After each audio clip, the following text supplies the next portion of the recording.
বলেছেন সবাই সব দিক দেখে নেবেন, আমি এখানে ফিরবো, আমরা সরকার করবো, আপনারা একটু দেখে নেবেন। আচ্ছা, ওনার এত চিন্তা কেন? আমার সঙ্গে তো মাত্র 16টা লোক আছে, মানে ওনার কথা 16টা লোকে কেন গুরুত্ব দিচ্ছেন? 250-র উপরে বুথ, আমি তো এজেন্টই দিতে পারবো। ওনার অত চিন্তার কি আছে?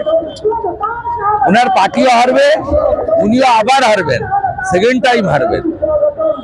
তারপরে নরেন্দ্র মোদীজি বলে গেছেন ব্রিগেডেরা 10 লক্ষ লোকের সামনে, सबका साथ सबका विकास भी होगा, सबका हिसाब भी होगा। उनार चुरी, दुर्नीति, अभया, अत्याचार, बीजेपी कर्मीদের নামে মিথ্যা মামলা, জেল খাটানো, যা যা করেছেন সবকিছু বিচার আর হিসাব 4 তারিখের পরে।